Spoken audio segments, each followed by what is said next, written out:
Hey everybody, it's Michelle, and today we are going to be talking about how to read your nutrition labels on food, because that tends to be where a lot of us go awry. And it's simply because we've been taught since the 80s, when dieting really made a huge debut, that we just look at calories and fat, you know, and it's the whole calories in, calories out. That's all that matters. It's not, okay? So I have a helper today. So this is Debbie. That's my daughter. So she's going to be helping me out. She loves making cameos in the videos. So I'm going to dive right into some of the items that I keep around my house and just kind of teach you how to read your food label, so to speak. So we're going to start with one that most everybody has, and that's peanut butter. Okay, unless you have a peanut allergy or your kids have a peanut allergy. And so this, you know, a serving is 2 tablespoons, and you've got to remember, when it comes to fats, a serving is that of your, oh look, major non-manicure, that part of your thumbs, okay? Those two together, that's a serving of fat. That is it. So you look at your thumbs and you look at how much of this you actually put in things, and then you go, oh, maybe that's why I'm not losing everything I want to lose.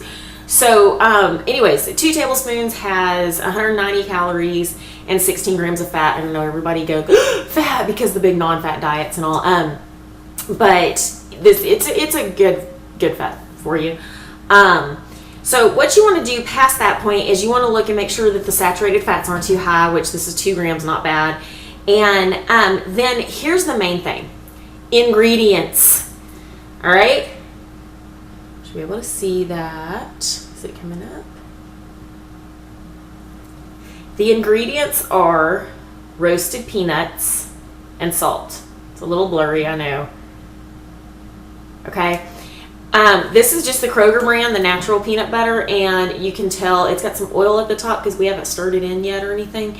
Most natural peanut butters, once you stir in the oil, then you can put it in the refrigerator. You're required to, as a matter of fact, you need to, and it will gel together and you won't have to keep restirring that oil.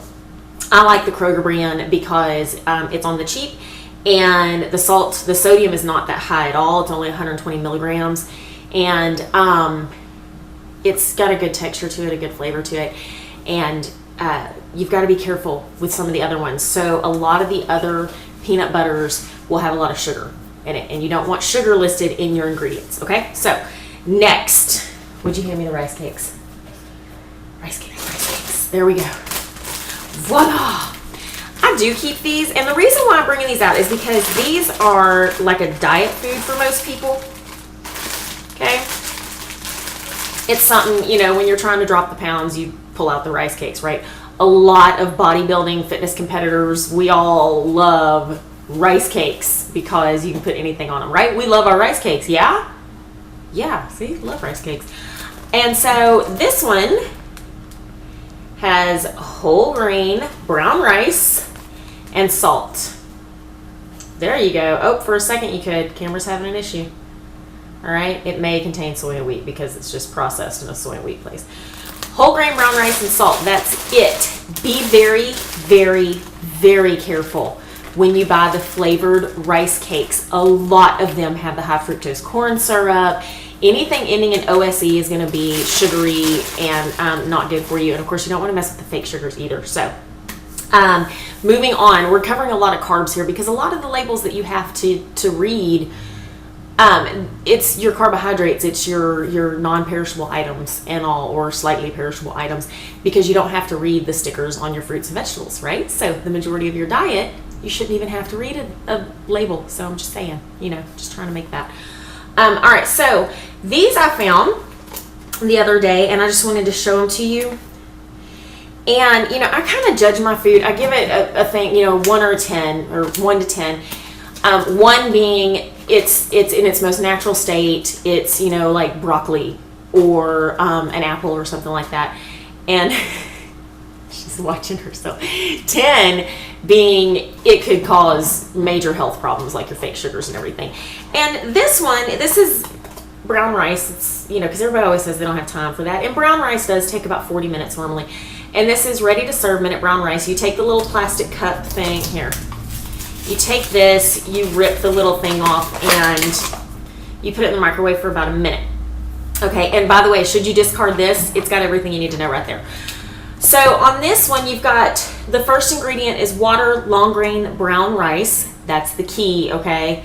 And wild rice, sunflower oil, salt, and soy lecithin, which the soy lecithin is an emulsifier. Now, if you look, come on. If you look at regular brown rice, camera's not working with me.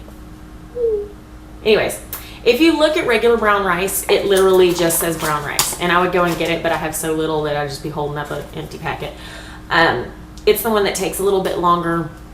And you just want to make sure that the ingredients are all natural. So this one on my 1 to 10 range, this one's about a 3.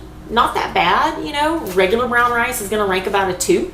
So I'm digging these right now because even I don't have 40 minutes to make my rice. So yes, we're going to do bread. Now I'll be really drop dead honest with you. I don't eat a lot of bread myself, but my family does, and that's fine. And there's, you know, I don't see any reason why you shouldn't eat bread. A lot of fitness competitors don't, but you know, let's face it, we're not all fitness competitors, right? The reason why I don't eat it is because I have yet to find any that doesn't have sugar listed mainly. So here's the deal with bread. Bread has a lot of ingredients, right? And this is whole grain bread. These are Oro wheat. This one, it's got water, sugar, wheat, gluten, yeast, raisin juice concentrate. That's another name for sugar. Wheat bran molasses, okay, and soybean oil, salt, and then you move into all your fun stuff, calcium propionate. Anyway, okay, bread, obviously, very processed. That's why I don't eat it a lot. So I try to keep everything as natural as I can. Bread has a lot of processing going on with it, so just limit it. And if you're looking for the purest form of bread that you can, Ezekiel bread is the way to go. I don't even do that very much because, for one, it's kind of pricey. It's usually about $5 or $6 a loaf here on my side of the world. So you know, you can also do it. It doesn't have high fructose corn syrup. And one of the reasons, guys, why I'm telling you about these is because my son's home. Because the FDA does regulate what they put on here, okay? So it has to say no high fructose corn syrup. If it doesn't have it, it says good source of fiber. So it means it backs that up. But here's the deal. For something to be labeled as whole grain, it only has to have 49% whole grains in it. So it could actually have 51% of enriched flour, which is no good for you. So that's why you've got to get used to reading your ingredients, okay? All right, so let's do the spaghetti noodles. Hodgkins is one of my favorite places, and I'll tell you why. Right here, ingredients: 100% durum whole wheat flour. Boom, that's it. That is it. And these actually have a better texture. They're not quite as grainy as some of the whole wheat spaghettis, whole grain spaghettis. And we do pasta quite a bit here. We love our pasta. So, breakfast foods. Hit me with the oatmeal and the steel cut oats. Both of them. Careful. All right, these are my favorites. And yeah, ta-da! Okay, so what's the difference between old-fashioned whole grain oats and steel cut oats? I'm glad you asked. All right, it's just the way that they're prepared. It's the way that they're cut from the shaft. So one of them is cut through. It's a little more processed. This one is steel cut, and you can see the difference, I hope, if I can show this to you correctly, in the texture. Okay, so that's what we think of. You know, we do oats, and then these are the steel cut oats. Very, very different. Okay, oh, you can hear it dropping. One of the biggest differences is I don't do quick oats, but you know, they're a little more processed. This takes 3 minutes. This takes 25. All right, so I keep both of them on hand. I soak my grains also for 30 minutes up to overnight. It depends on, you know, what you want to do, but you get a little more of the vitamins out of it. Ingredient wise, whole grain rolled oats. Just means they're rolled. That's how they're prepared. Ingredients: whole grain steel cut oats. Quaker. Yeah, see, I'd make such a good Quaker girl. All right. The texture is a little bit different. These obviously a little grainier. Okay, you can hear them.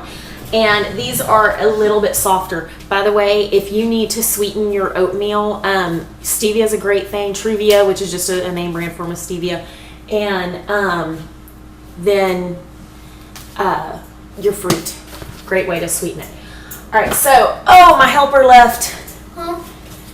This is another one. We had this, and actually when I was sick, I used this a lot because this is a comfort food to me. My mom used to make this for me when I was sick. But, oh no, there's a but. That's never good. Look at all, now the wheat farina, that's not bad. The malted barley, not bad. Once you get past that point, it is a lot of vitamins and minerals and stuff. It's a lot of stuff that's added to it. And so you just don't want like a ton of the additions. And if you can't see it because it's blurry, I'm so sorry. But, you can pick it up at your grocery store and just look at it. It takes you all of 1 minute to read over the ingredients. All right, last thing, cereal. We don't do sugary cereals around this house, but we do have cereal because every once in a while you just want a cereal. I mean, gosh, it's a big deal. This one has organic brown rice flour, organic evaporated cane juice, which is a sweetener, organic cocoa, natural chocolate flavor, that's because it's a chocolate flavor thing, sea salt, and organic molasses. All of that, even though it has the sweeteners in it, the sugary sweeteners in it, it's all natural, so it's processed a little bit differently in your body. Your body will take those sugars and it'll actually make energy. So it's great, particularly for kids. Please don't eat cereal at night, okay? No, that's not good. Not good, especially if you're looking to gain muscle. And yeah, see, even she says it's not good. Not good. Because, they've asked before, can I have a cup of cereal? No. Okay. Your body will automatically take that cereal and turn it into fat. So I can take my librarian glasses off now, but if I had not had them on, I would not be able to read any of that. So what I want you to do is I want to challenge you this week when you do your grocery shopping. I want you to check the labels. And if you have kids and you love your kids and you want them to live a really long, really healthy life, if they're old enough to read, we did this at the grocery store today, right? Where you check the label. And they want something, I never flat out just go, no, you can't have that because it's bad for you. What do I tell you to do? Read the label. Read the label, and they'll flip it over, and they'll usually get 2 or 3 ingredients in, and then go, oh, because they just know, you don't want your fake sugars, aspartame, all of that. Anything enriched basically means they took the good stuff out and they pumped fake stuff in there. No, do not do that. And so, just kind of watch that kind of stuff and continue living your fit life and have a healthy day. Come on in. Say hi to everybody. Hi. Hey, everybody. Do you read your food labels, Kobe? Yeah. Do you read your food labels? Sometimes, but you mostly give me fruits. So. Oh, see, yeah. Thank you, Debbie. Yeah, eat more vegetables. I like what vegetables either. All right. Have a healthy day, and we will see you next time.